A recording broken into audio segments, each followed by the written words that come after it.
Alright. Okay, welcome back to my channel. This is Fruitful Gopuma and Fighting! Okay. Today, our tanong for today. Ano yung tanong for today? Oh, bakit wala nang tanong for today? Kausapin mo yung sarili dyan. Kasi yun. I-record ko na nga eh, tanong for today. Sige, tanongin niyo ako. How are you feeling today? I feel good.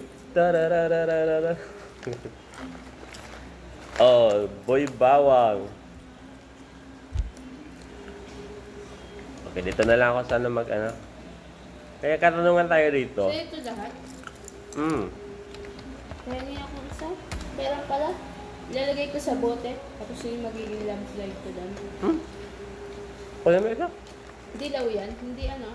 So, dilaw lang. Lagay daw yan dito. Multicolored yan. Ha? Multicolored. Ayan.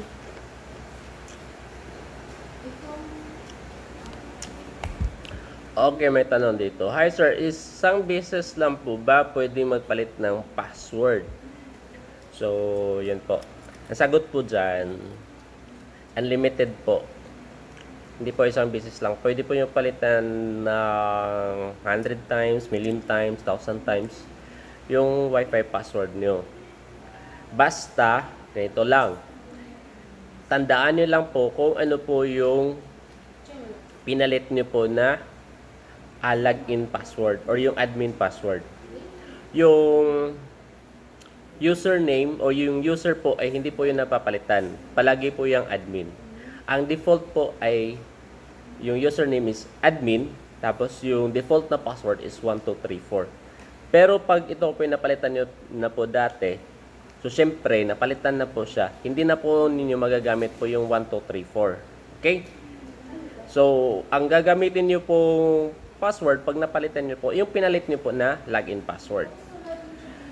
And most of the time, kung ano po yung pinalit po ninyo na Wi-Fi password, yun din po yung pinalit nyo po na login password. So kung nakalimutan nyo po yung login password nyo, try nyo po na gamitin po yung Wi-Fi password na pinalit nyo po or yung bagong Wi-Fi password nyo po. Pero pag hindi po talaga gagana, ayun, wala na po tayong ano dyan, option, kundi i-hard reset nyo po yung modem nyo.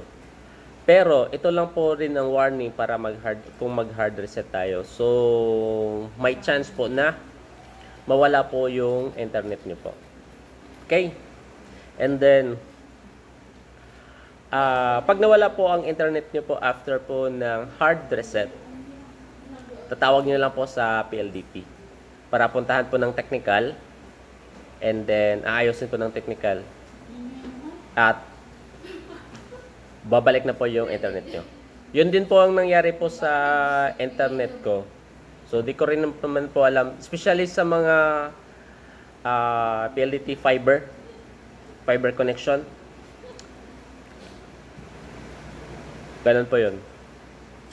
Mawawala po yung internet niyo. Pero pa sa ibang sa ibang mga internet connections ay hindi naman po nawawala po yung internet after po ng hard reset. Talaga po. Yes po. So, yun po yun. And, ano pa ba ang tanong ninyo?